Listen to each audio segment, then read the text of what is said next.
Déjenlo ahí. Ya está viejo. No tiene caso salvarlo. Escuché esa frase con claridad. La escuché con todo mi corazón que latía desbocado por el dolor. La escuché mientras mi brazo estaba atrapado bajo la prensa pesada como los pecados de mi propia vida. Rodrigo, el hijo que pasé toda mi vida criando, enseñando, soportando, estaba a menos de 2 metros de mí, mirándome como se mira a un perro que ya es hora de sacrificar. Los trabajadores en el taller gritaban, algunos intentando levantar la máquina, otros llamando a emergencias, y él solo se cruzó de brazos, con la cara tan fría como el cuero crudo antes de ser teñido. Cuando levanté la mirada, incluso esbozó una sonrisa. Si usted no se retira, la vida misma lo va a arrastrar. Caray, nunca había sentido tan frío el taller de cuero que construí con 40 años de sudor. Me llamo don Agustín Herrera, artesano del cuero en León, Guanajuato, una ciudad donde el olor a piel curtida se ha impregnado en cada pliegue de mi ropa, en cada aliento mío. Mi vida no ha sido más que el oficio: prensar, coser, teñir, pulir cada par de zapatos como si estuviera puliendo mi propio honor. Soy un hombre de pocas palabras, demasiado pocas, al punto que la gente dice que vivo más de silencio que de aire. Isabel, la mujer que fue mi esposa, me dejó por ese silencio. Ella decía, tu terquedad te va a destrozar, y tu consentimiento va a malcriar a ese hijo. Bendito sea Dios. Tenía razón en casi todo. Esa tarde, el taller estaba trabajando en un pedido grande para una marca de zapatos de viaje. La prensa tronaba, con un ritmo constante como las campanas de la iglesia. Me paré a ajustar una pieza de cuero. Un segundo de descuido, solo un segundo, y la máquina cayó, aplastando mi brazo derecho. El dolor era tanto que pensé que iba a explotar, pero el dolor más grande llegó cuando vi a Rodrigo correr hacia mí, no para salvarme, sino para decirles a los trabajadores, déjenlo, déjenlo, no lo toquen, llamen al seguro primero. Si se muere aquí, al menos nos indemnizarán. Quería decir su nombre, quería gritar, hijo, quería tomar su mano como cuando era pequeño, y solía dormir sobre mi pecho, pero no pude. El dolor me ahogaba. La sangre empapaba el viejo piso de ladrillo, el tipo de ladrillo que yo mismo había puesto con mis manos hace 15 años. Mientras los trabajadores me subían a la camilla, escuché a Rodrigo susurrar por teléfono. El viejo está acabado. Prepara la junta con el señor Campos. Vendemos el taller esta semana. El mundo dio vueltas. Solo podía escuchar la sirena de la ambulancia aullando, escuchar las campanas de la iglesia a lo lejos, oler el cuero húmedo por última vez, mientras la puerta del taller se cerraba detrás de mí. En el hospital del IMSS abrí los ojos con dificultad. Rodrigo estaba frente a mi cama, hablándole al doctor con una voz más fría que el hielo. No necesita una cirugía complicada. Déjenlo ir en paz. El doctor se quedó helado. La enfermera me miró con lástima. ¿Dejarme ir? ¿Dejarme morir? Mi hijo hablaba como si yo fuera un trasto viejo a punto de ser desechado. Quería decir, Rodrigo, ¿por qué eres así? Pero me faltaba el aliento. Mi boca no podía emitir ningún sonido. Y justo en ese momento en que pensé que estaba a punto de desaparecer de este mundo, una vieja luz regresó a mi vida.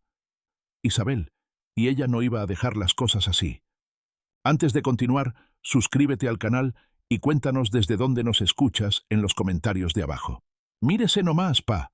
Su tiempo ya se acabó. Esa frase la dijo Rodrigo frente a más de 10 trabajadores, mientras yo todavía luchaba por respirar, con la mano empapada en sangre, aturdido por el dolor. Caray, dicen que cuando uno está cerca de la muerte, el oído selecciona lo que necesita escuchar.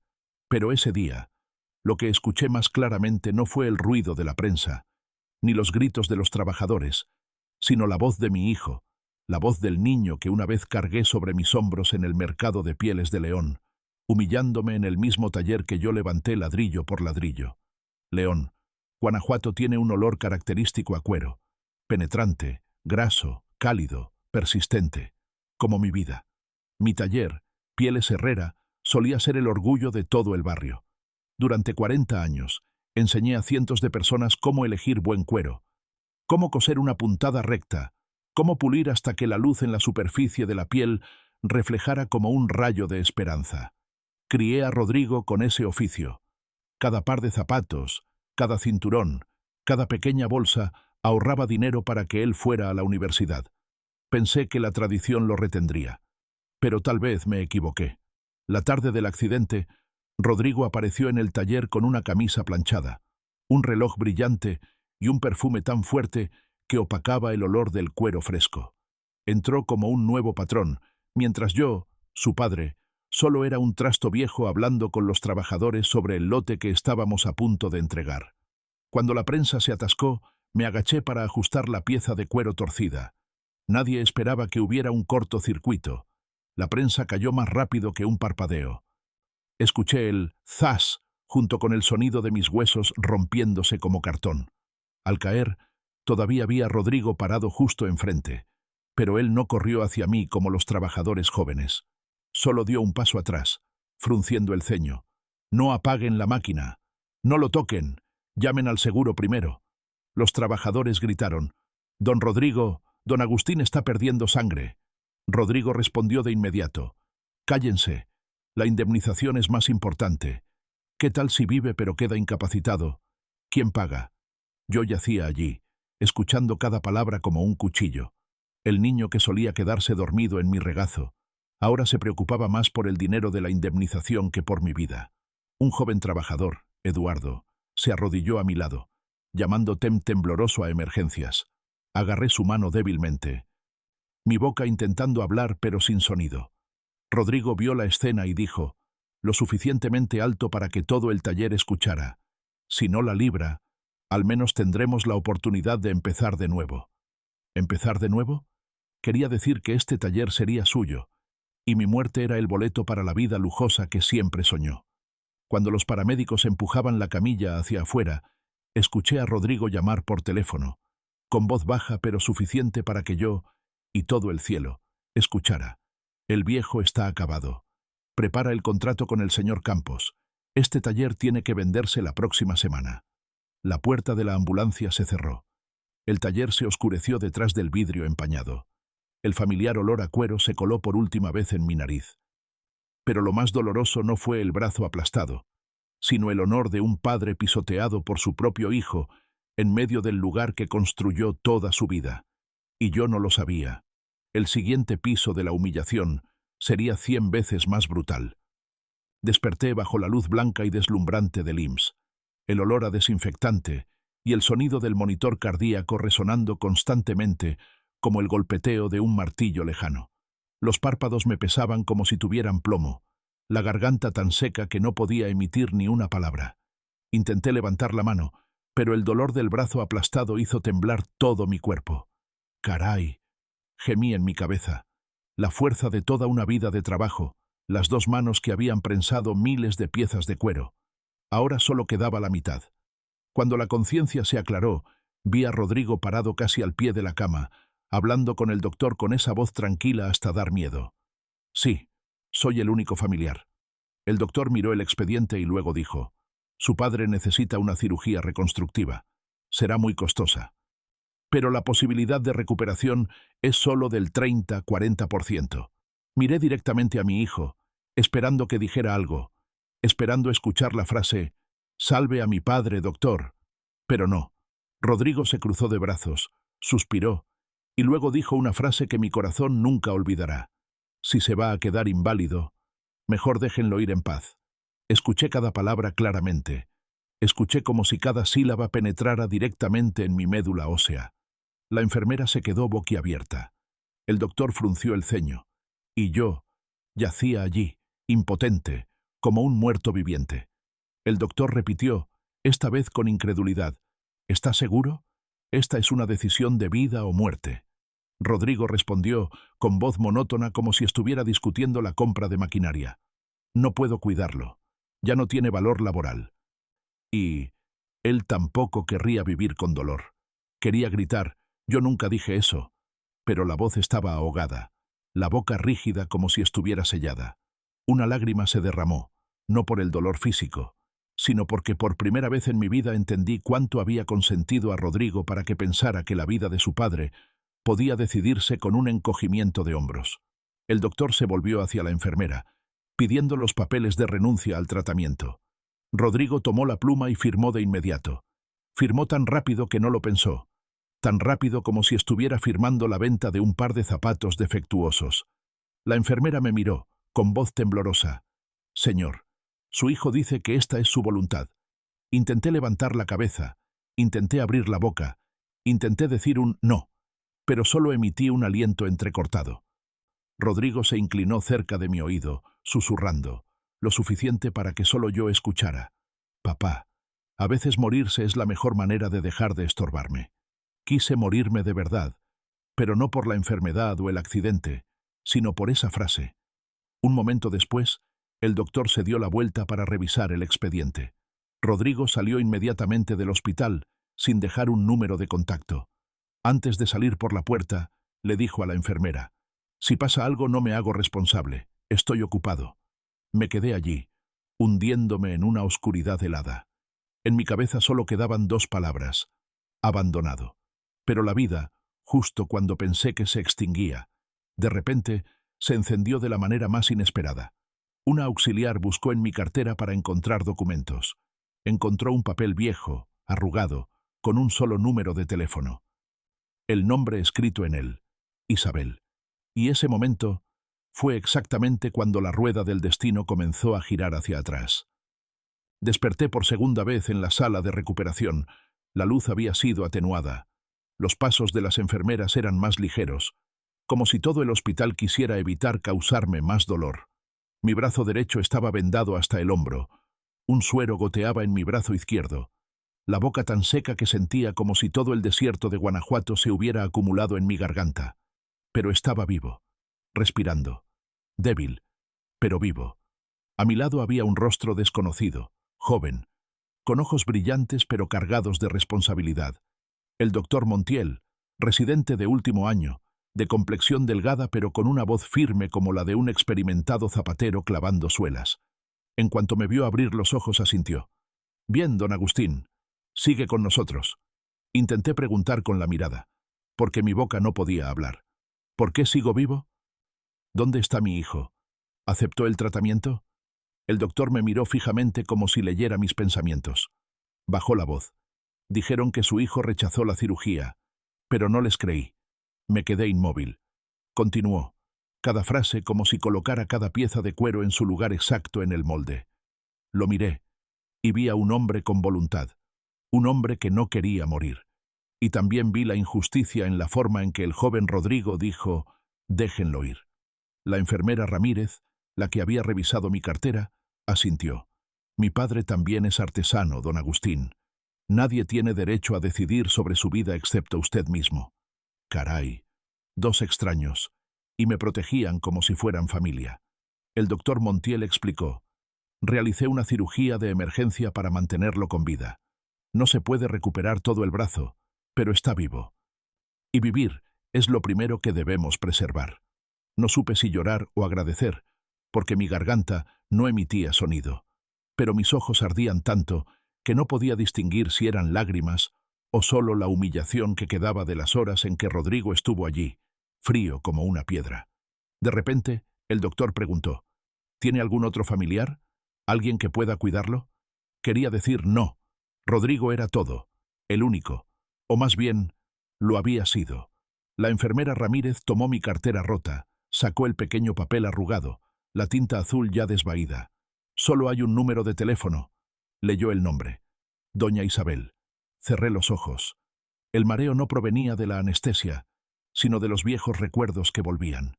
Isabel, la mujer que amé con el silencio torpe de un artesano, la que me dejó porque no supe decir una palabra tierna, la que una vez dijo la frase que llevaré conmigo hasta la muerte, «Un día, tu silencio te matará, y tu consentimiento arruinará a tu hijo». Resulta que ese día había llegado. El doctor Montiel decidió llamar de inmediato. Quise detenerlo, pero estaba impotente. El teléfono sonó. Una voz de mujer al otro lado de la línea, cansada, aguda pero sin quebrarse. «¿Quién habla?» La enfermera respondió. «Hospital IMS, señora. La necesitamos de inmediato. Es sobre don Agustín». Hubo un largo silencio, como si todo León contuviera la respiración. Luego Isabel respondió. «Voy. No se muevan. Llegaré». Nunca había escuchado la voz de nadie tan decidida. Y desde ese momento supe, la tormenta acababa de empezar. La puerta de la habitación del hospital se abrió suavemente, pero la presencia de Isabel fue como un viento del norte helado, barriendo toda la habitación. Ella estaba allí. Ah, bendito sea Dios. No había cambiado mucho después de 20 años. Postura recta, ojos afilados como una cuchilla de cortar cuero, y ese aire de una mujer que no acepta mentiras, ni siquiera un hilo suelto. Lo único diferente era, la mirada que me dirigía ahora contenía algo más pesado que el reproche. Era una ira contenida por demasiado tiempo. El doctor Montiel se levantó. Doña Isabel, gracias por venir tan rápido. Ella asintió, sin mirar al doctor por mucho tiempo. Sus ojos se clavaron en mí de inmediato. Agustín, una palabra, pero tan aguda como una aguja clavándose en la humillación que trataba de ocultar. Se acercó, miró mi brazo fuertemente vendado. Vio mi piel pálida, vio la mirada de dolor que no pude ocultar a tiempo. Pero Isabel no me abrazó, no preguntó cómo estaba, no suspiró, no. Solo dijo, dijeron que Rodrigo fue quien decidió el tratamiento. ¿Desde cuándo le firmaste un poder? Cerré los ojos. La boca aún no podía hablar. La enfermera Ramírez le entregó el papel. Aquí está. El joven Rodrigo dijo que usted lo había autorizado. También nos pareció extraño. Isabel arrebató el papel. Sus ojos escanearon cada palabra, cada trazo de tinta. En 3 segundos, su semblante cambió por completo. Esta no es la letra de Agustín. El doctor Montiel intervino. También sospechábamos, pero necesitábamos que un familiar lo confirmara. Isabel gruñó cada palabra. Esto es una falsificación de firma. Rodrigo les mintió. El rostro de la enfermera palideció. El doctor respiró hondo. Y yo sentí un frío glacial en los pies, aunque la habitación estaba cálida. Isabel se volvió hacia mí, su voz baja pero aguda. Te lo advertí, que tu silencio te mataría, que tu aguante convertiría a ese niño en un monstruo. Lloré, no porque estuviera equivocada, sino porque había tenido razón desde hace mucho tiempo. Respiró profundo y luego continuó, dirigiéndose al doctor. Cualquier cirugía necesaria, hágala. Yo me haré cargo de la comunicación, pero no dejen que nadie, firme en nombre de Agustín nunca más. El doctor asintió. Lo protegeremos. Isabel, aún mirándome. Bien, porque el único que lo quería muerto, acaba de huir. Quería gritar. Rodrigo no puede ser tan malo. Pero mis labios solo temblaron, sin palabras.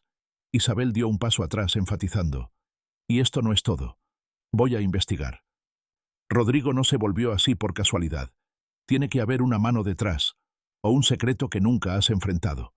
Sus palabras me helaron la sangre. ¿Un secreto? ¿Otra mano? Dios mío. ¿Esto es más profundo de lo que pensaba? Isabel inclinó la cabeza, su mirada como un cuchillo grabando una línea en la superficie del cuero húmedo. Agustín, esta vez no vine a consolarte, vine a luchar.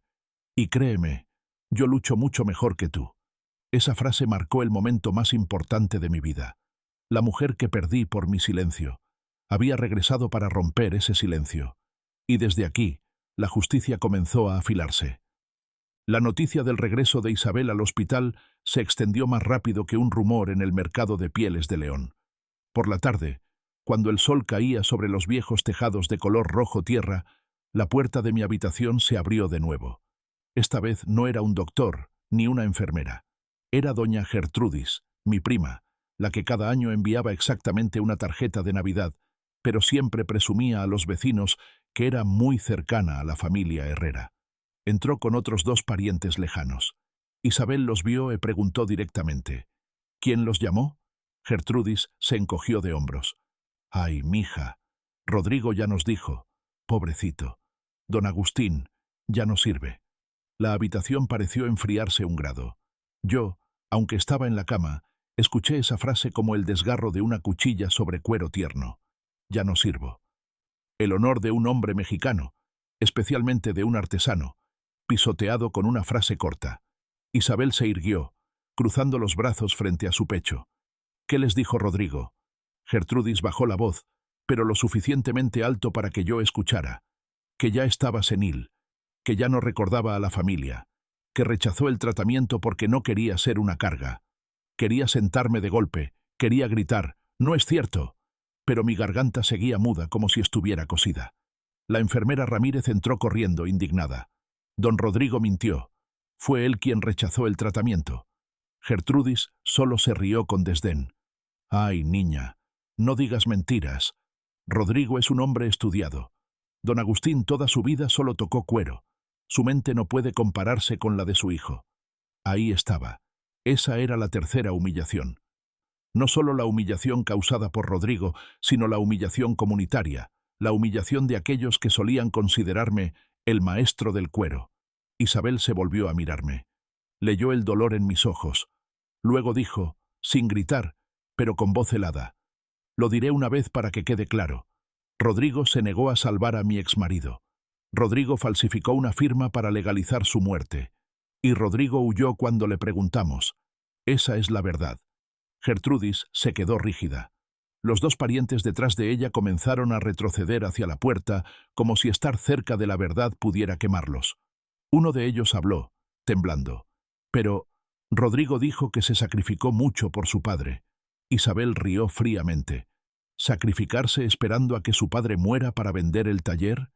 ¿Diciéndole al hospital que su padre no merecía ser salvado?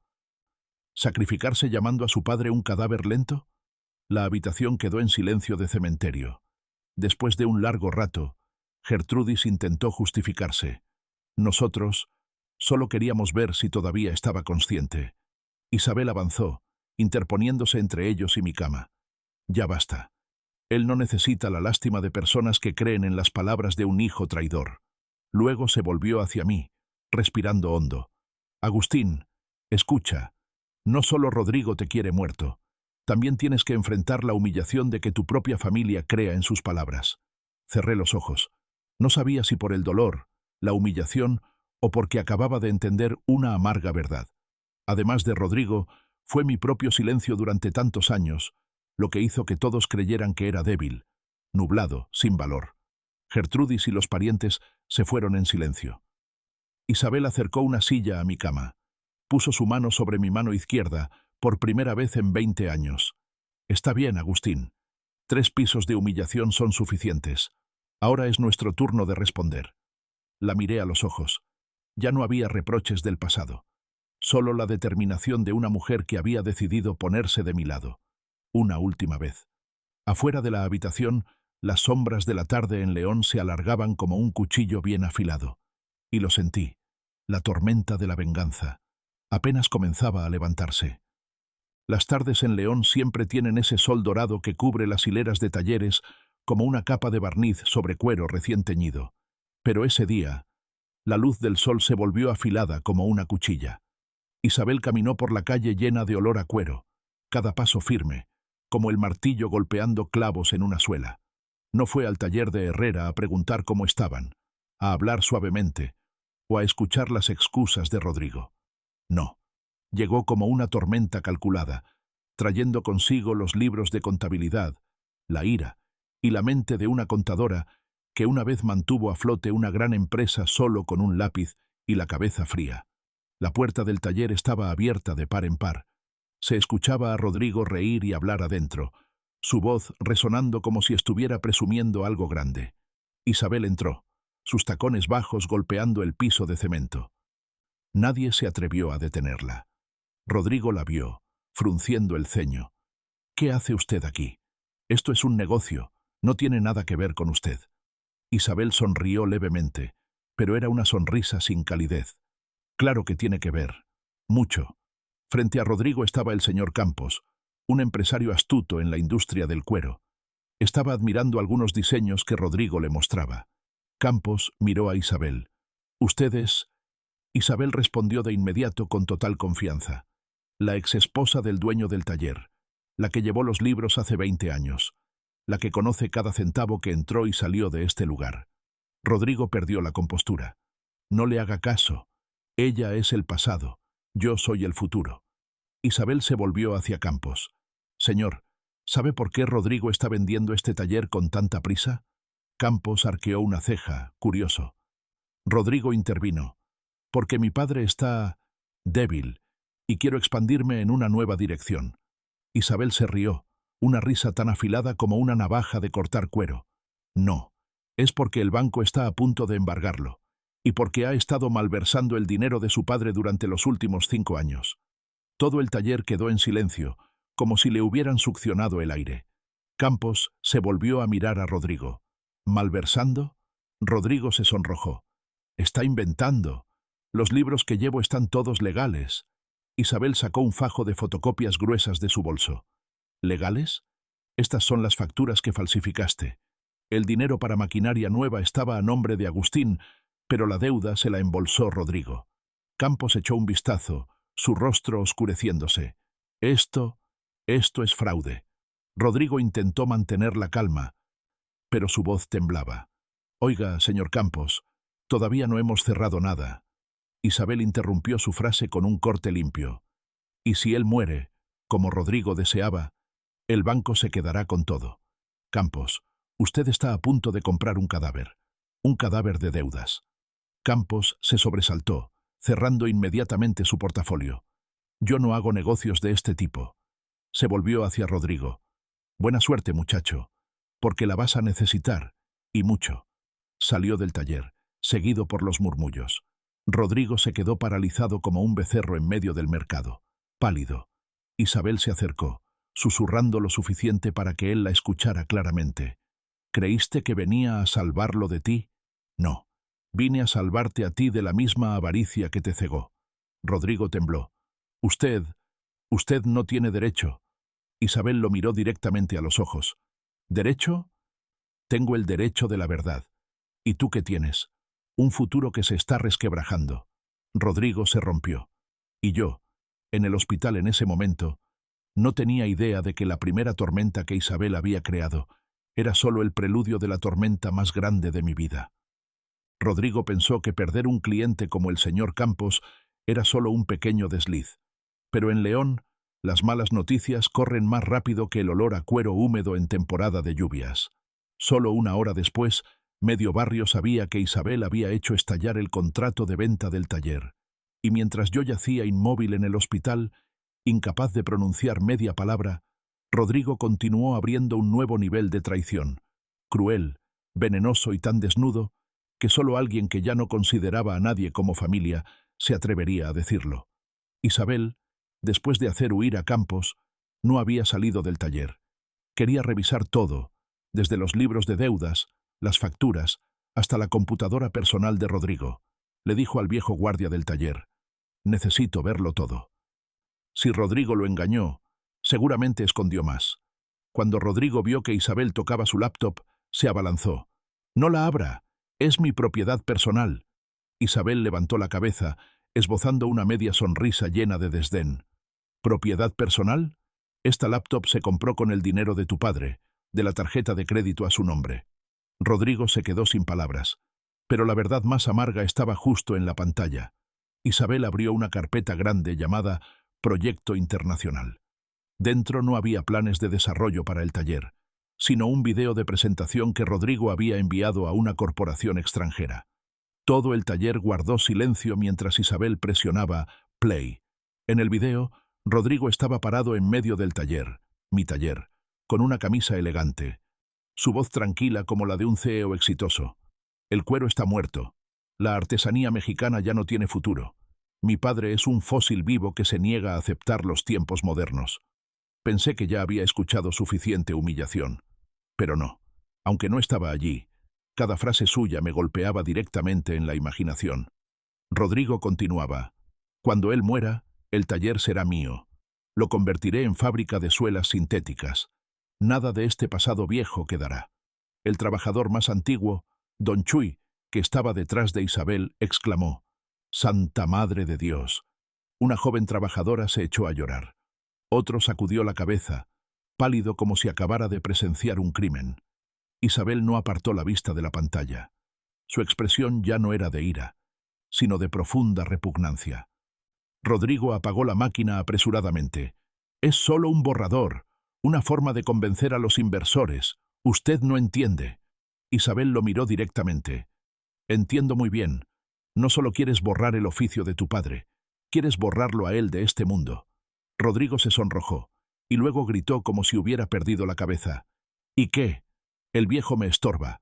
Toda su vida solo supo coser cuero, pulir cuero, limpiar cuero. Yo no nací para vivir en ese olor apestoso. Los trabajadores alrededor retrocedieron al unísono. A partir de ahí entendieron. Rodrigo no solo traicionó a su padre, sino que traicionó el alma misma del oficio artesano. Isabel dio un paso, su voz afilada como una navaja de cortar cuero. ¿Crees que eres más grande que el oficio? ¿Crees que nadie necesita el cuero, ni al padre que te crió con manos callosas? Rodrigo, ¿has olvidado que creciste precisamente en ese olor a cuero que llamas apestoso? Rodrigo apretó los dientes rugiendo. Quiero ser diferente. Quiero ser rico. No quiero ser un don nadie como él. Todo el taller quedó en completo silencio. Isabel guardó silencio por un momento. Luego dijo una frase que hizo temblar el alma de todo el barrio del cuero. Rodrigo, desde este preciso momento, el cielo anotará tu traición en el libro. Y yo seré quien saque ese libro a la luz. Rodrigo tembló, no por miedo a Isabel, sino porque comenzaba a darse cuenta, acababa de cavar su propia tumba. Justo en ese momento, sonó el teléfono de Isabel. Era el hospital. Noticias sobre mí. Se dio la vuelta sin mirar a Rodrigo una vez más. Y yo, todavía acostado allí con el brazo dolorido, no tenía idea de que ese video sería el primer cuchillo que agrietaría el trono de ilusión de mi hijo. Cuando Isabel salió del taller para regresar al hospital, Rodrigo seguía allí, paralizado, como si el suelo bajo sus pies se hubiera agrietado en un abismo. Pero Isabel, con la intuición de alguien que vivió conmigo 20 años, sabía que la cosa no terminaba con el video de la traición. Sabía que Rodrigo no podía haber montado todo ese sistema de engaño solo. Un joven egoísta puede ser codicioso, puede ser tonto, pero los documentos legales, los préstamos a mi nombre, los poderes notariales turbios, eso no era trabajo de un aficionado. Tenía que haber alguien detrás, una mano que yo había olvidado hacía mucho tiempo. Cuando Isabel regresó al hospital, yo acababa de despertar del efecto del analgésico. Se sentó junto a la cama, abrió su laptop, acercó la silla. Agustín, necesito que veas esto. No podía hablar, pero miré fijamente la pantalla. En ella había una serie de documentos firmados con mi nombre. Una firma familiar pero distorsionada, torcida. Todos estaban a mi nombre como deudor, prestatario, aval. Todos eran válidos, y todos eran falsos, pero falsificados de una manera sofisticada, nada parecida a Rodrigo. Sentí que el corazón me dolía más que el brazo. Tragué saliva. Isabel leyó el miedo en mis ojos. Tú no firmaste estas cosas, ¿verdad? Negué con la cabeza. Nunca había firmado nada más que órdenes de pedido, facturas de cuero y pequeños contratos del taller. Nunca dejé que el taller pidiera dinero prestado si no era realmente necesario. Vivía más de orgullo que de dinero. Isabel abrió otro archivo, un conjunto de escaneos más antiguos, de hacía varios años. Estas firmas aparecieron hace 8 años, desde que Rodrigo apenas tenía 20 y tantos, cuando yo todavía pensaba que solo era un hijo juguetón, que no sabía nada de la vida. Señaló un documento. Este es un contrato de compra de una nueva prensa. Este es un préstamo bancario. Este es un poder para comprar suministros. Y todos tienen tu firma. Miré, el pecho como si alguien me golpeara fuerte. Esa no era mi firma. Era una imitación. El trazo demasiado recto, demasiado afilado, carente del ligero temblor de un artesano. Rodrigo no podía escribir así. Nunca tuvo la paciencia para practicar una letra correctamente. Isabel suspiró profundamente, su voz baja pero más afilada que una navaja de cortar cuero. Agustín, ¿sabes de quién es esta firma? Cerré los ojos. Un nombre apareció en mi mente como un viejo fantasma resucitado. Lorenzo, mi hermano menor, el que me tuvo envidia toda la vida, el que solía decir que el taller Herrera debía ser suyo, el que desapareció de mi familia después de una gran pelea hace 10 años, cuando me negué a venderle la mitad del taller. Isabel vio mis ojos abrirse de golpe. Asintió. Yo también lo pensé. Rodrigo no tiene la inteligencia para falsificar tu firma. Pero Lorenzo sí. Él trabajó como secretario de oficina, ¿recuerdas? Asentí, muy lentamente. Toda mi vida me enorgullecí de la fuerza de mi silencio, pero en este momento, ese mismo silencio se había convertido en la soga que me ahorcaba. Dejé que Rodrigo creciera con Lorenzo como un tío comprensivo, uno que le deslizaba algunos billetes en la mano o le susurraba: «Tú mereces más». Esa fue la semilla venenosa. Isabel cerró la laptop de golpe, como cerrando la tapa de un ataúd del pasado. «Voy a descubrirlo todo. Pero Agustín, tienes que prepararte. Esto no es solo la traición de un hijo, es la traición de toda una rama de sangre». Cerré los ojos. Una lágrima caliente rodó por mi sien. En mi vida como artesano, creía que el cuero genuino siempre revela sus grietas cuando se estira demasiado. Resulta que el corazón humano también. Y lo presentí. Esa grieta todavía se estaba abriendo. Esa tarde, León oscureció rápidamente, como si alguien hubiera arrancado el sol del cielo. No llovía todavía, pero el aire estaba pesado, como presagiando algo peor que mi accidente. En el taller Herrera, donde solía resonar el sonido de la prensa, el chasquido de los cortadores de cuero, el ambiente ahora era espeso como la capa de barniz sobre una pieza de cuero defectuosa. Rodrigo estaba inmóvil junto a su escritorio, pálido por la humillación que Isabel acababa de exponer. Pero la humillación aún no había penetrado del todo cuando dos sombras entraron. Dos hombres altos, vestidos con chamarras de cuero negro, muñecas tatuadas, entraron al taller como si fueran los dueños. Uno masticaba un palillo, hablando con voz lenta, pausada, más aterradora que la voz arrogante de Rodrigo. «Buenas tardes. ¿Tú eres Rodrigo Herrera?» Rodrigo tragó saliva. «Sí, ustedes son...». El otro rió a medias.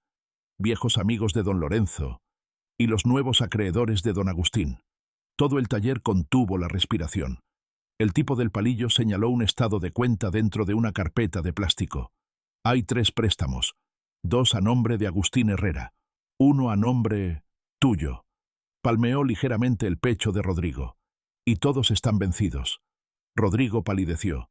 «Eso es un malentendido. Yo pagaré, pero necesito tiempo.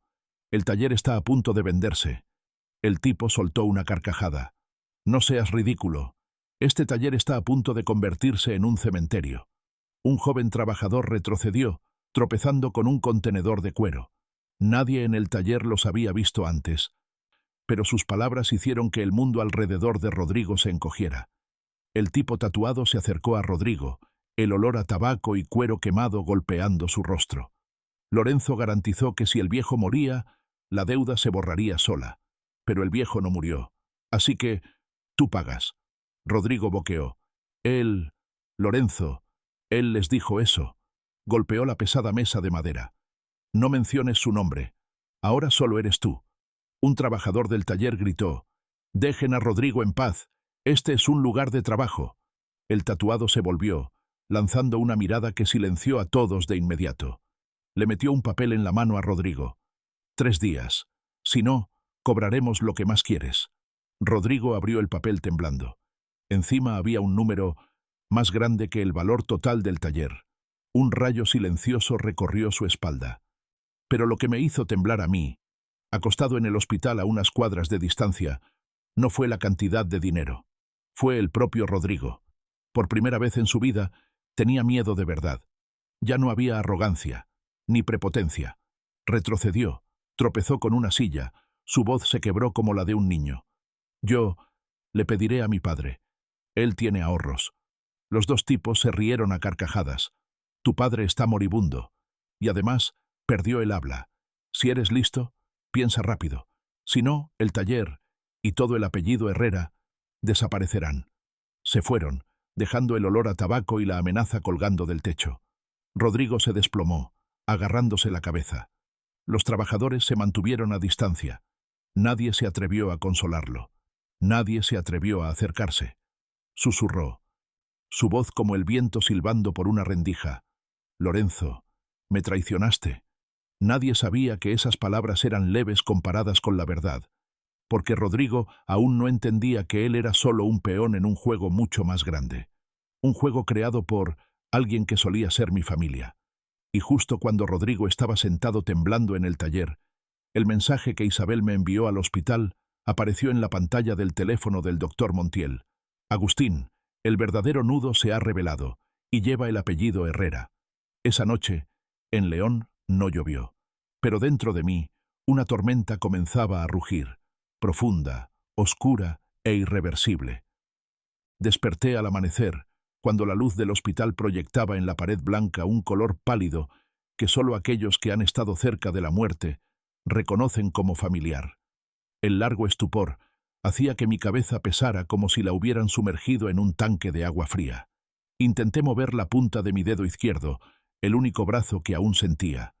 Tembló ligeramente, pero si temblaba significaba que todavía estaba aquí, vivo, escuchando, doliendo. El doctor Montiel dormitaba en una silla, todavía con las gafas puestas. La enfermera Ramírez me cambiaba el vendaje. Mientras lo hacía, decía en voz baja: «Don Agustín, ya pasó la etapa peligrosa». Quise agradecerle, pero de mi garganta solo salió un aliento seco como la arena. Un momento después, Isabel entró. Sin prisas, sin pánico. Cerró la puerta con decisión. El tipo de cierre de alguien que se prepara para enfrentar una verdad de la que ya no quiere oír. Me miró durante mucho tiempo y luego se acercó. «Agustín, ¿puedes escucharme ahora?» Parpadeé en señal de respuesta. Isabel acercó una silla, se sentó frente a mí, inclinando la cabeza ligeramente para que sus ojos estuvieran al nivel de los míos.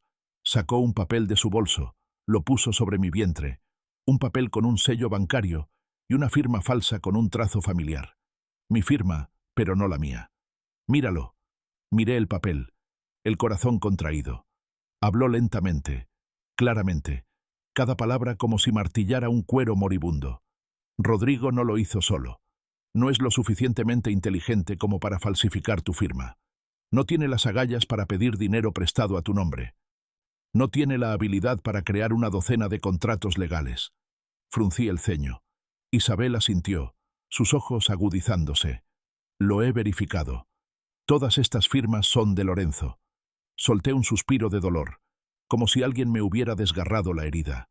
Lorenzo, mi hermano, mi sangre, el niño que una vez llevé a ver la primera feria del Cuero de León, al que defendí cuando se metía en problemas en el barrio, el que estúpidamente pensé que solo era frío, pero no malo.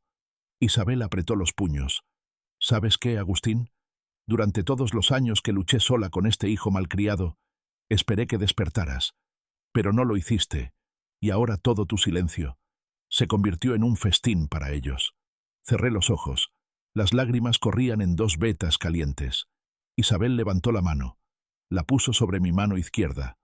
Un calor extraño, lujoso y tan triste que ahogaba. «Pero no creas que vine aquí para culparte. Vine porque vi que no te quedaba nadie más». Me miró directamente, su voz tranquila pero con algo que temblaba. «Agustín, tienes que escucharme muy claramente. Rodrigo intentó matarte, y Lorenzo te convirtió en un deudor. Esos dos vendieron el honor de los Herrera centavo por centavo». Abrí la boca, intentando decir una palabra. Solo una. «¿Por qué?». Pero los labios solo temblaron, incapaces de emitir sonido. Isabel entendió. Suspiró, tan pesado como si todo León cayera sobre sus hombros. «Porque eras demasiado bueno, demasiado confiado, demasiado amante en silencio. Y porque para gente como Rodrigo y Lorenzo, el silencio es la firma más fácil de falsificar para engañarte». Giré la cara hacia un lado. No quería que viera lo destrozado que estaba mi rostro. Pero Isabel se levantó, diciendo la frase que hizo que mi sangre volviera a correr. «Agustín, no vine aquí para consolarte. Vine para ayudarte a levantarte. Y antes de luchar, tienes que despertar. Despertar de verdad». Salió por la puerta, y luego se volvió. «Lo que te pasó hoy solo tiene dos formas de terminar. O te callas una vez más y mueres, o ya te has callado lo suficiente, y vives para derrocar a los que te enterraron en esta cama». Seguí su sombra con la mirada. En mi pecho, por primera vez desde el accidente, había algo que no era dolor, sino fuego. No sabía hasta dónde se recuperaría mi cuerpo, pero en mi mente ya me había levantado. Y juré con todo el corazón de un artesano, que esta vez no me callaría más. Desde temprano en la mañana, la habitación del hospital estaba en un silencio sepulcral, como un taller con las máquinas apagadas. Yacía allí, mirando el techo blanco, escuchando los zapatos de las enfermeras deslizarse por el pasillo, escuchando el altavoz anunciar el cambio de turno y escuchando los latidos de mi propio corazón, lentos, pesados, pero todavía allí. Isabel regresó con una mirada decidida, sosteniendo un fajo de papeles y una pluma. Puso todo sobre la mesa, acercó una silla y luego dijo con una voz que no era fuerte pero sí afilada como una navaja de cortar cuero: «Agustín, no puedes hablar, pero eso no significa que no puedas declarar». La miré durante un largo rato. Isabel puso la pluma en mi mano izquierda, mi única mano restante, la mano que no había sido destrozada por la prensa. Temblaba, débil, tan dolorosa que pensé que la dejaría caer de inmediato. Pero esa mano seguía siendo mía. Todavía tenía el calor, el temblor de un artesano que había dedicado toda su vida a cada puntada, a cada borde de cuero. Abrió un pequeño cuaderno, de papel amarillento y viejo, y lo puso sobre mis rodillas. «Escribe todo, desde el momento del accidente, cada frase que dijo Rodrigo, cada palabra, cada mirada, también lo de Lorenzo, todo». Respiré hondo, la pluma temblando mientras dibujaba la primera línea. Cada letra que escribía, aunque torcida y lenta, era como si arrancara una capa de piel dolorosa de mi corazón. Pero cuanto más escribía, más firme se volvía mi mano. La enfermera Ramírez entró, y al verme intentando escribir se acercó. «Don Agustín, déjeme firmar como testigo». Yo fui testigo de la tarde en que Rodrigo se negó a darle tratamiento. Firmó inmediatamente debajo de la primera página, con trazo fuerte. El doctor Montiel entró, vio el cuaderno, asintió. «Yo también testificaré». Lo escuché decir: «No necesita cirugía. Eso debe quedar registrado». Las dos palabras, «quedar registrado», cambiaron el aire de la habitación. Sentí algo. Esto ya no era solo un dolor entre padre e hijo, sino una batalla legal. Una batalla por el honor al puro estilo mexicano. Llena de sangre, llena de lágrimas, pero también llena de justicia. Continué escribiendo. Rodrigo se negó a salvarme.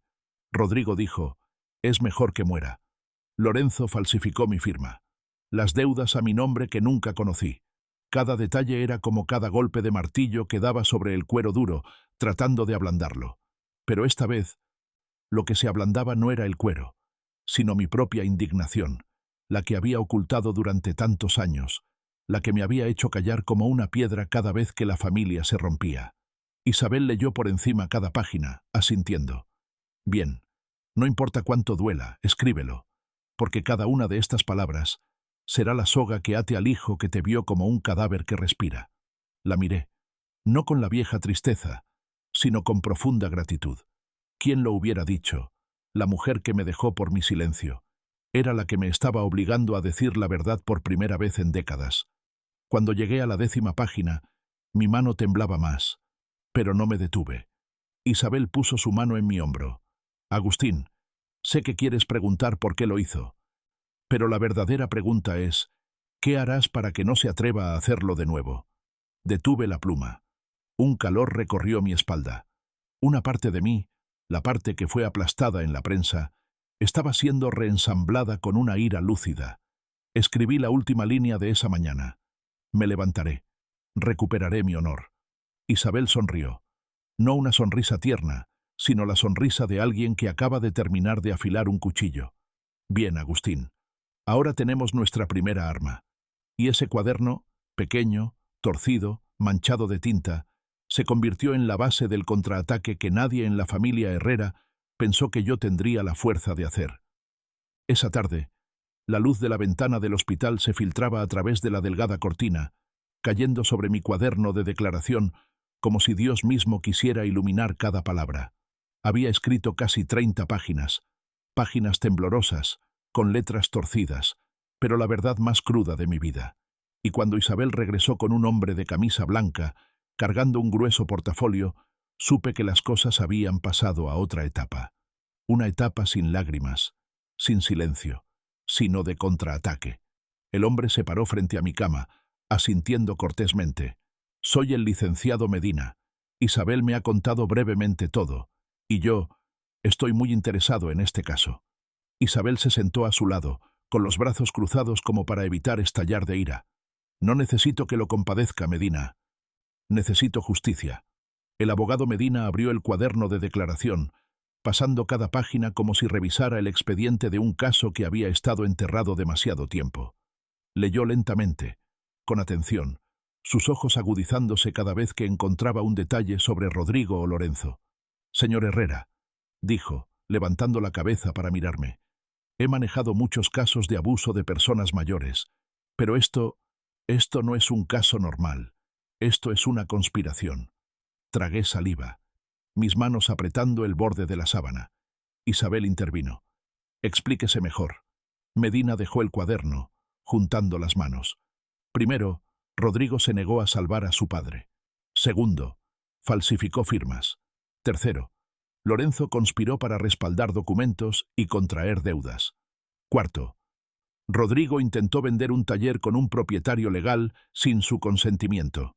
Hizo una pausa de unos segundos y luego dijo la frase que dejó la habitación helada. «Legalmente, esto podría considerarse intento de homicidio indirecto, combinado con fraude, falsificación de documentos y abuso de una persona dependiente». Isabel se reclinó en la silla, respirando profundamente. Lo sabía.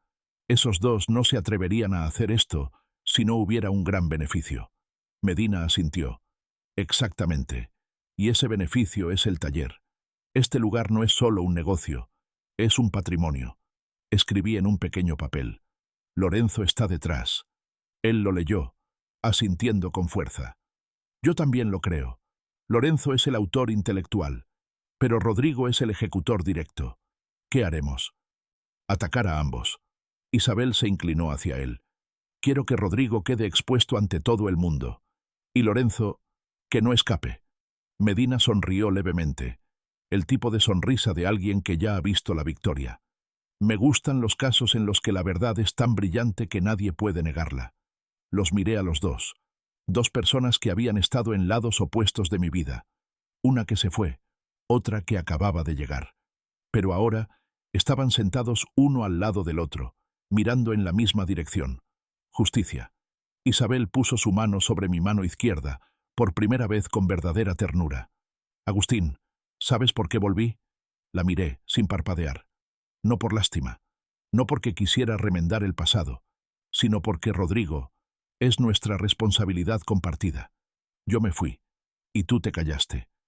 Y el resultado es que hoy él considera tu vida solo como un obstáculo. Escribí temblando. «Lo siento». Isabel negó con la cabeza. «No me pidas perdón a mí, pídete perdón a ti mismo, y levántate para defender tu honor». Medina recogió sus papeles, poniéndose de pie.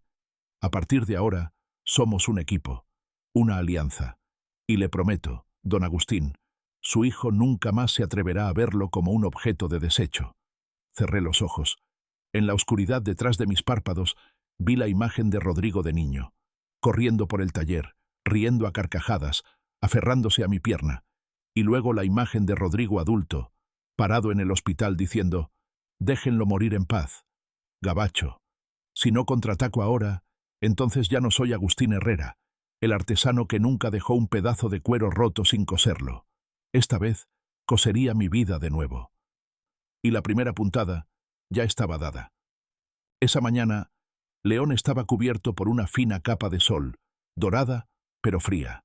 Me sacaron del hospital en una silla de ruedas nueva, mi mano izquierda aferrándose ligeramente al brazo de la silla, mi brazo derecho todavía en cabestrillo frente a mi pecho, como un recordatorio de que la vida me había dado una mordida profunda, pero seguía aquí, respirando, viviendo y preparándome para levantarme. Isabel empujaba la silla, su rostro tranquilo pero su mirada afilada como una cuchilla de cortar cuero. El doctor Montiel caminaba detrás, dándome todo tipo de instrucciones, pero solo pude escuchar una frase: «Don Agustín, no deje que piensen que está débil». Miré una vez más hacia el hospital, el lugar donde casi fui sentenciado a muerte por mi propia sangre. Ahora me iba de allí, no para ir a casa, sino para regresar al campo de batalla. El taller de Pieles Herrera estaba al final de la calle, donde el olor a cuero se mezclaba con el polvo del camino y el calor de los viejos hornos de teñido. Pero hoy no fue el olor a cuero lo que me dio la bienvenida, sino el sonido de una discusión. gritos, golpes en la mesa, la voz de Rodrigo, temblorosa, frenética. Isabel me empujó hasta la puerta del taller.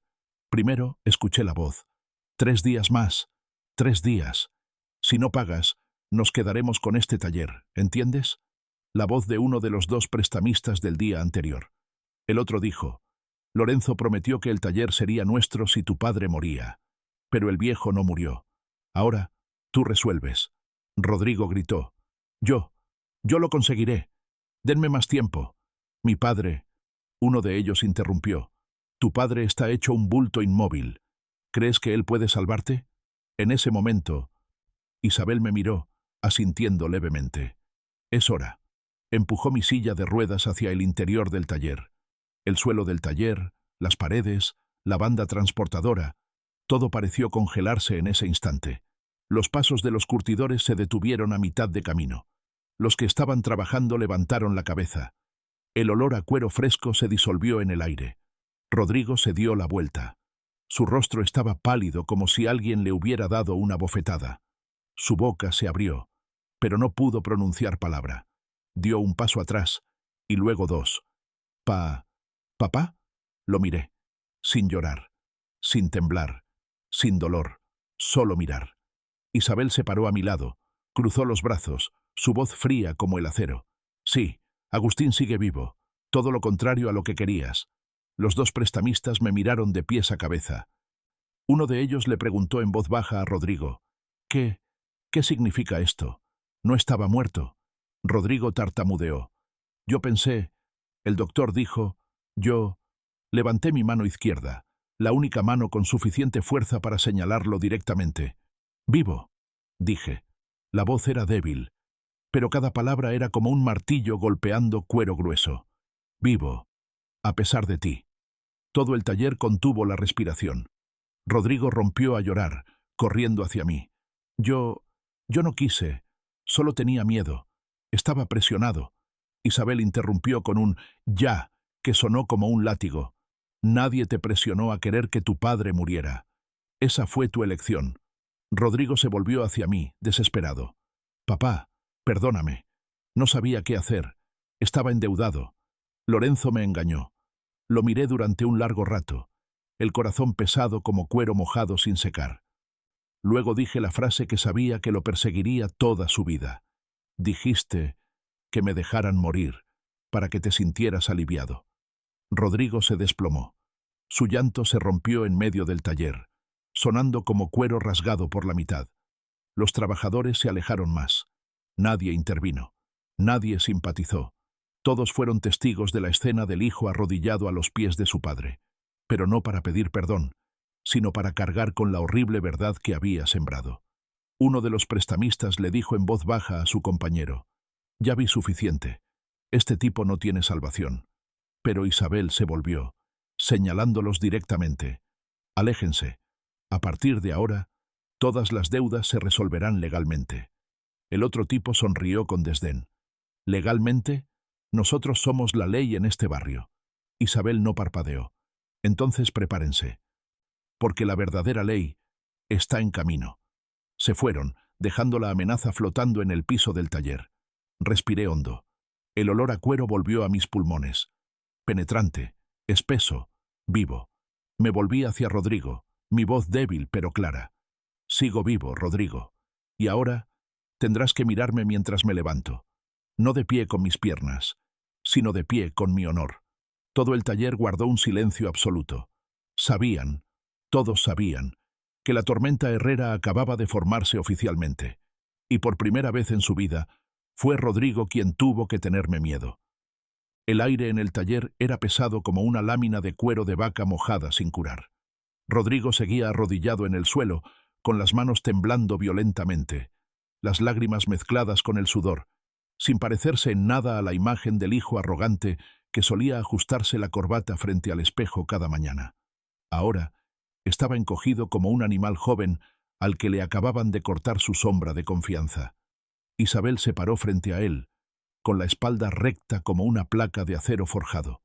Lo miraba ya no con ira, sino con otro tipo de mirada, la de alguien que ha entendido que Rodrigo no solo era malvado, sino también débil, demasiado débil. El abogado Medina entró al taller, con los expedientes en la mano. En cuanto me vio en la silla de ruedas, inclinó la cabeza con respeto. «Don Agustín, vengo como lo prometí. Ahora comienza el segundo paso del plan».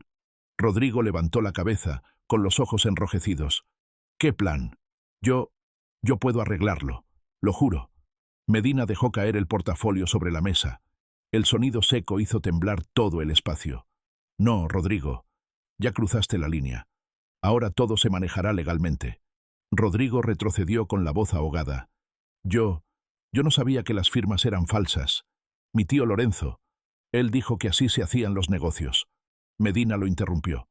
«El tribunal no juzga la ignorancia, juzga las pruebas». Abrió cada expediente. Cada página era una puntada afilada en la verdad. Contratos de préstamo, documentos falsificados, imágenes de firmas copiadas. El video de Rodrigo diciendo «El cuero murió». La grabación de la enfermera relatando cómo Rodrigo se negó a darme tratamiento. Rodrigo parecía muerto en vida. Cada hoja, cada mentira, era expuesta frente a todos los trabajadores del taller. Isabel avanzó, añadiendo más papeles a la mesa. «Aquí están los libros de contabilidad originales que guardé desde hace 20 años. Cada centavo perdido pasó por las manos de Rodrigo». Rodrigo rompió a llorar.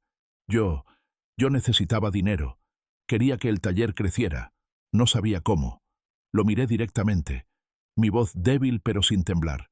«¿Así que me vendiste a mí para que fuera más fácil?» Él estalló como un niño atrapado en la travesura. «Papá, me equivoqué. Entré en pánico. Las deudas. Lorenzo me convenció». Isabel se rió. Una risa fría como el hielo en la cima de la Sierra de Lobos. «¿Y elegiste dejar morir a tu padre? ¿A eso le llamas entrar en pánico?» Rodrigo agachó la cabeza. Un trabajador cercano susurró: «¡Qué vergüenza!». Medina sacó una gruesa demanda. «Esta es la denuncia.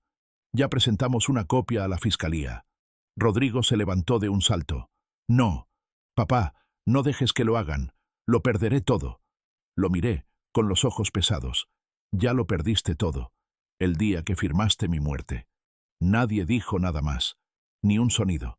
Solo el sonido de alguien apretando cuero duro sin poder moldearlo. Un crujido leve como el de mi propio corazón el día que Rodrigo me dio la espalda. 2 minutos después la policía entró al taller. 3 oficiales. Me saludaron con una inclinación de cabeza y luego preguntaron: «Don Agustín, ¿confirma que desea continuar con el proceso de denuncia?». Rodrigo se volvió hacia mí, arrodillándose, abrazando las ruedas de mi silla. «Papá, no, me equivoqué. Lo arreglaré». «Soy tu hijo». Lo miré por un momento, la mirada más larga que le había dedicado en años. Luego dije, cada palabra como si estuviera grabada en la superficie de un cuero húmedo: «Un hijo es para amarlo, no para que mate a su padre». Rodrigo gritó: «Papá, por favor». Dudé, pero solo por un segundo. Luego me volví hacia el oficial. «Sí, lo confirmo». Rodrigo pareció quedarse sin huesos, desplomándose en el suelo, su llanto ahogado como el sonido del cuero rasgándose en manos inexpertas. La policía lo escoltó hacia la puerta.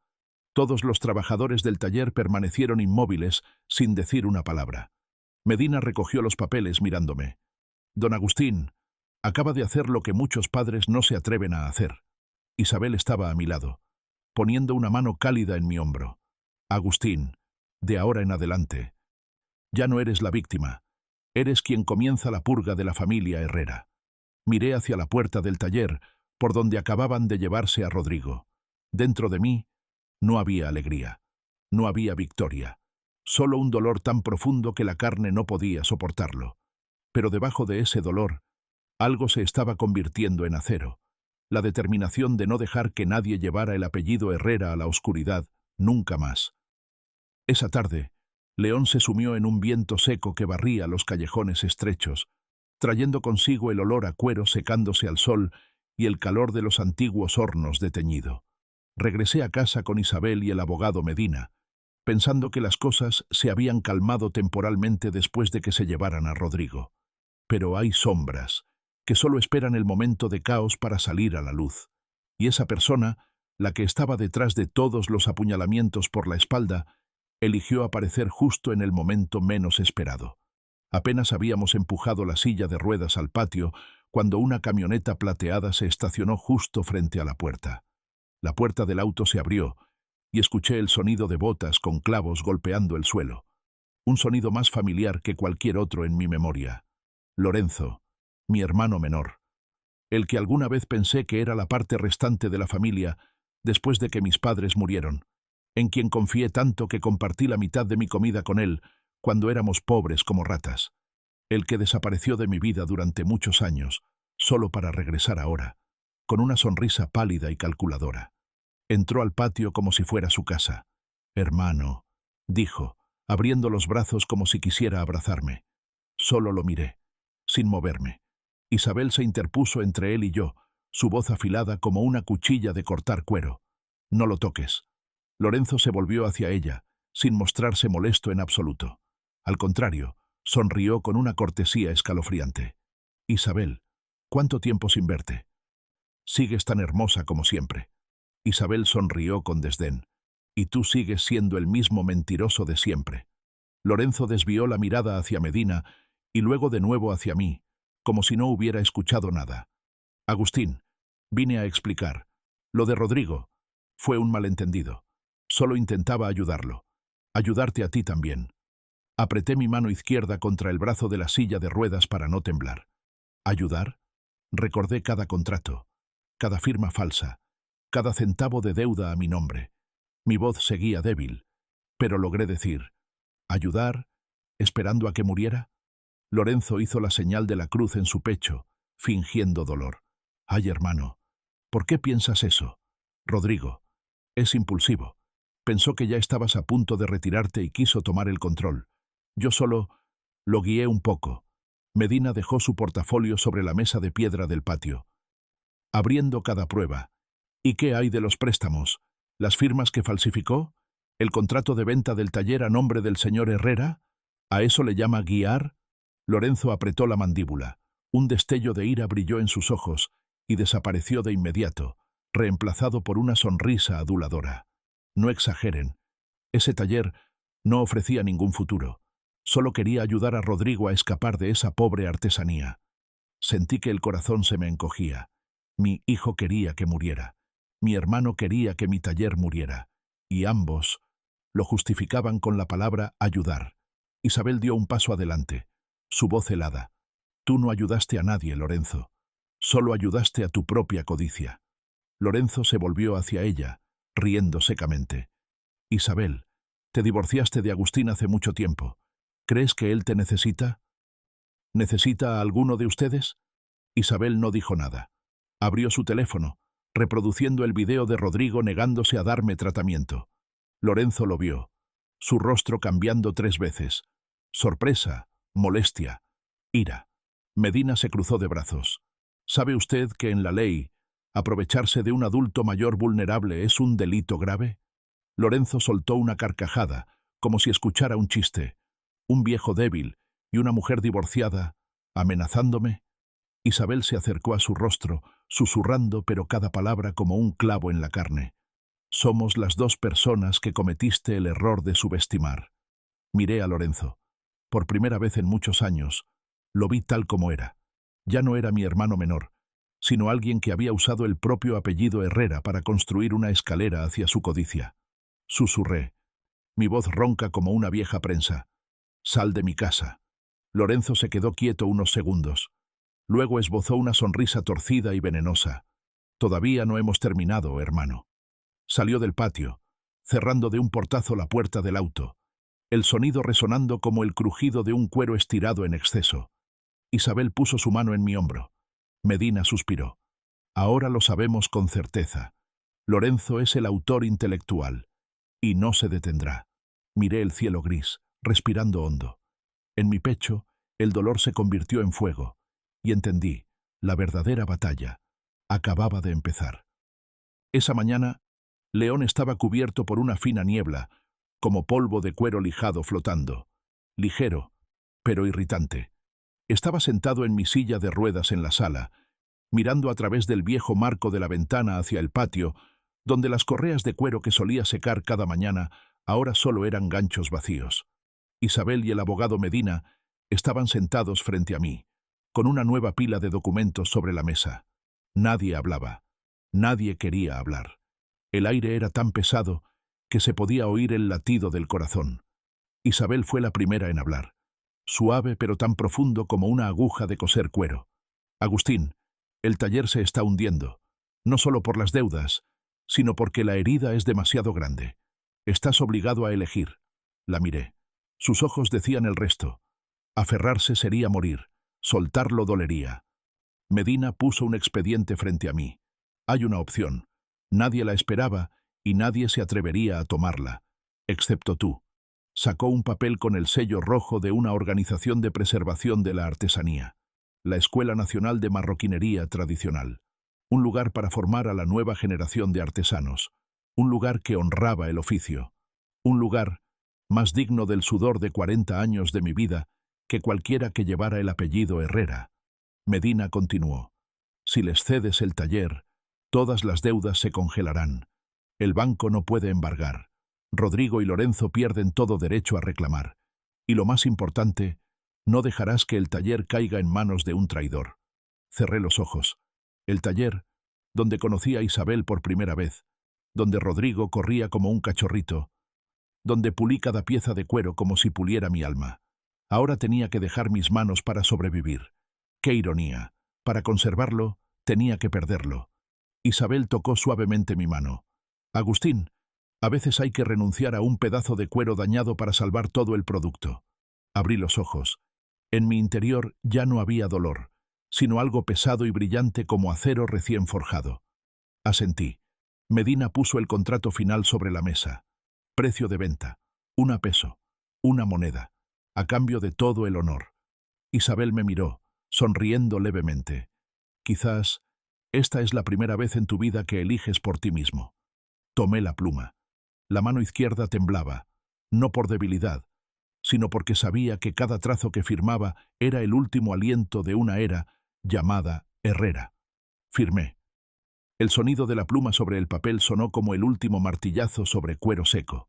Cuando terminé de firmar, dije en voz baja, mi voz aún débil pero clara, prefiero regalar lo que construí, antes que verlo en manos de ingratos. Isabel suspiró, no de tristeza, sino de admiración. Medina tomó el contrato asintiendo. Acaba de hacer lo que muy pocos hombres en México se atreven a hacer, elegir el honor por encima de la sangre. Esa tarde, en el viejo taller, Isabel me empujó adentro. Los trabajadores estaban formados en 2 filas, inclinando la cabeza. Nadie dijo nada, pero sus ojos lo decían todo. Respeto, cariño, dolor compartido. Miré el letrero de madera con las palabras Taller Herrera grabadas. Levanté mi mano izquierda y lo toqué por última vez. Luego dije, aunque mi voz era solo un susurro, gracias, hijos, por mantener vivo el oficio para mí. Y salí del taller, ya no como el dueño, pero aún como el guardián de su alma. Y esa misma tarde, Rodrigo recibió la noticia de que el taller había sido vendido. Gritó en su celda como un animal al que le cortan la correa, pero todos sus gritos llegaron demasiado tarde, porque yo, don Agustín, había cerrado la última puerta. El día del juicio, el cielo de León estaba gris como el color del cuero sin curtir. Estaba sentado en mi silla de ruedas en el vestíbulo del tribunal, Isabel de pie detrás de mí, mientras el abogado Medina organizaba los expedientes. Nadie hablaba, pero el aire estaba tan denso como el momento de esperar que la prensa bajara. Solo un golpe decidiría el destino de la vida de un hombre. En el lado opuesto, Rodrigo fue conducido por la policía. Estaba más delgado, el cabello revuelto, la mirada perdida. No quedaba nada de la arrogancia del hombre que una vez se llamó a sí mismo el futuro de la familia Herrera. Me vio, retrocedió medio paso como si viera un fantasma. Luego susurró, «Papá». Yo lo miré, sin odio, sin lágrimas. Solo el vacío de alguien que ha sido apuñalado en lo más profundo. El juicio comenzó. El fiscal leyó los cargos: falsificación de firmas, negativa de tratamiento para causar la muerte de su padre, abuso de persona mayor, fraude financiero, abuso de confianza familiar. Cada cargo era un golpe de martillo. Rodrigo temblaba como cuero empapado en agua fría. Medina subió al estrado, presentando todas las pruebas. El cuaderno que escribí con la mano izquierda. Los documentos falsos que Lorenzo creó. El video de Rodrigo diciendo, mi padre es un fósil muerto. El audio de la enfermera relatando cómo se negó a salvarme. Toda la sala del tribunal estaba conmocionada. Trabajadores del taller, vecinos, prensa, conocidos. Todos miraban a Rodrigo como a un extraño. Cuando le tocó hablar, Rodrigo rompió a llorar. Solo quería tener éxito. No quería pasar toda mi vida en ese olor a cuero apestoso. Yo tenía miedo. Lorenzo me engañó. No quería que mi padre muriera de verdad. Yo solo, se ahogó. Solo que, la verdad, no necesita explicaciones. El juez guardó silencio por un largo rato y luego dijo, Rodrigo Herrera, ¿tiene algo que decirle a su padre antes de que dicte sentencia? Toda la sala contuvo la respiración. Rodrigo se volvió hacia mí, con los ojos rojos como brasas moribundas. Papá, perdóname. Soy un idiota. Soy el peor. Pero te lo ruego, no me abandones. Lo miré durante mucho tiempo. Tanto tiempo que toda la sala se sumió en un silencio tenso como la superficie de un cuero húmedo a punto de ser estirado en exceso. Luego dije, mi voz débil pero resonando en todo el espacio. Perdonarte. Sí. Confiar en ti. Jamás. Rodrigo se derrumbó, sollozando. Y el juez leyó la sentencia. Sentencia. 3 años de libertad condicional. Obligado a realizar servicio comunitario en la Escuela Nacional de Marroquinería. Tendrá que trabajar en el mismo oficio que despreciaba. Tendrá que aprender de nuevo cada puntada, cada trozo de cuero. Tendrá que inclinar la cabeza ante mis propios trabajadores. Nadie vitoreó. Nadie se regodeó. Esta victoria no fue una victoria sangrienta, sino una victoria de la verdad. Isabel empujó mi silla hacia el exterior. El sol se había abierto paso entre las nubes grises. Cerré los ojos, respirando profundamente el olor a cuero de mi ciudad familiar. Ella dijo, Agustín, has recuperado tu honor. El resto es aprender a seguir viviendo. Miré al cielo, y por primera vez en muchos años, me sentí libre. Los días posteriores al juicio, León parecía más amable. El cielo estaba más azul, el sol ya no quemaba, y el viento de los talleres de cuero que soplaba por los callejones de mi casa de repente traía un olor familiar. El olor a cuero secándose al sol, el olor a sudor de los trabajadores que trabajaban con el corazón. Pero en la vieja casa donde había vivido más de media vida, todo había cambiado. Ya no se oían los pasos de Rodrigo, ni peleas, ni la presión de las deudas. Solo yo, la silla de ruedas, y el silencio. Pero esta vez, no era el silencio de la herida, sino el silencio de la resurrección. Isabel me visitaba cada mañana. No para cocinarme ni para cuidarme. Ella nunca fue ese tipo de persona. Venía a revisar mis medicinas, a preguntarle al doctor Montiel sobre la fisioterapia y a mirarme con el tipo de mirada que nunca me había dado en los 20 años anteriores. Una mirada justa, sin lástima, sin reproches.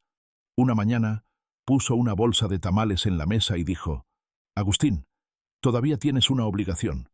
Arqueé una ceja. ¿Qué obligación? Contigo mismo. Señaló los retazos de cuero que había recogido en un rincón de la habitación, pequeños trozos que había rescatado del viejo taller antes de irme. Sigues siendo un artesano, y un artesano solo muere de verdad cuando deja de usar sus manos. Miré los retazos de cuero, miré mi mano izquierda, y luego miré el brazo derecho vendado.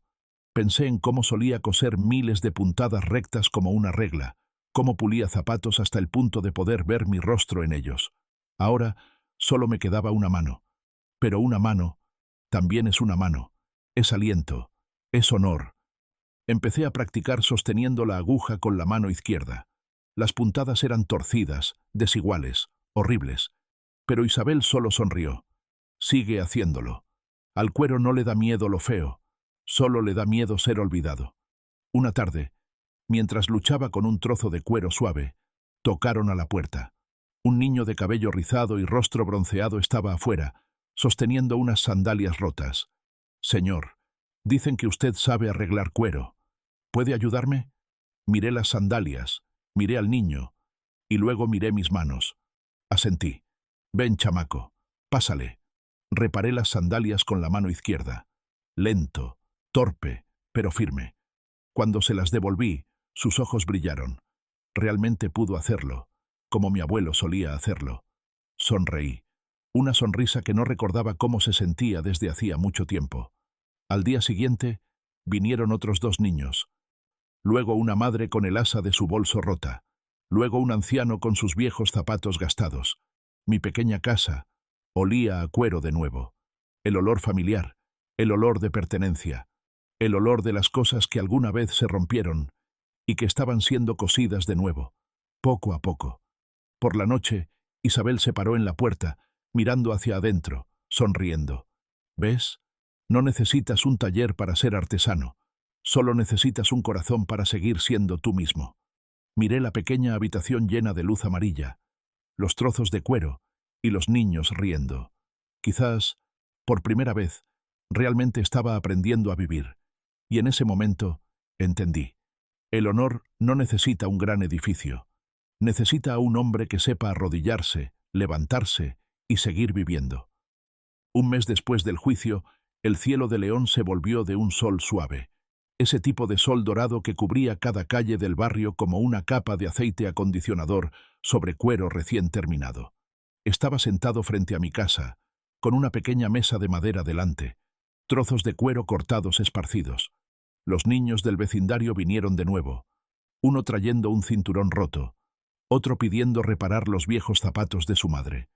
Usé mi mano izquierda, lento, pero seguro. Sentía como si cada puntada que daba también cosiera una parte de mi corazón, la parte que Rodrigo había desgarrado con 2 palabras: abandono. Isabel llegó por la tarde, trayendo pan dulce y café de olla. Dejó la bandeja y me observó trabajar. «Agustín», levanté la vista. «¿Estás bien ahora?» Asentí. «¿Y el taller?» «El taller es el taller. Pero yo sigo siendo herrera». Isabel sonrió, una sonrisa rara que ya no era fría, ni afilada, sino suave como el cuero de becerro recién secado al sol. «Quizás», dijo, «es porque finalmente aprendiste a hablar. No con palabras, sino con elecciones». No respondí. Solo seguí cosiendo, dejando que el sonido del hilo atravesando el cuero respondiera. Un momento después, se sentó a mi lado, mirando hacia la calle, su voz más profunda. «Rodrigo ha comenzado su servicio comunitario. Dicen que es muy torpe. Da una puntada y se tuerce 6». Suspiré, ya no por dolor, sino por lástima.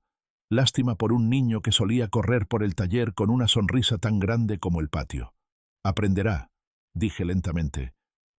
«Todos aprenden cuando la vida te obliga». Isabel guardó silencio por un largo rato y luego dijo: «¿Piensas perdonarlo?»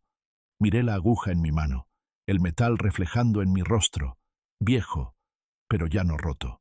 «Perdonar», dije, «no es para que él duerma en paz, es para que yo duerma en paz». Isabel asintió, entendió. La tarde se desvaneció, el cielo tiñéndose de naranja como la última capa de pintura sobre un zapato terminado. Un niño corrió hacia mí, dándome un trozo de cuero que aún olía a nuevo. «Señor Agustín, ¿puede hacerme un llavero con forma de corazón?» Me detuve. Un corazón. No había tocado esa forma en muchos años. Pero el niño sonrió, el rayo de sol de la tarde rompiéndose en sus ojos, haciéndome ver claramente el largo círculo que había recorrido. Desde el dolor, la traición, hasta la justicia, y ahora la curación. Corté el cuero, cosí cada puntada, redonda, uniforme, firme. Finalmente, formé un corazón, pero justo en el medio había una costura horizontal, como escribiendo que el corazón una vez se rompió, pero se había cosido a sí mismo. Se lo di al niño. Gritó de alegría. Isabel me miró, con ojos cálidos. «Es hermoso, Agustín». Lo miré por última vez, antes de que oscureciera por completo. El trozo de cuero, la forma del corazón, esa costura, era mi propia historia.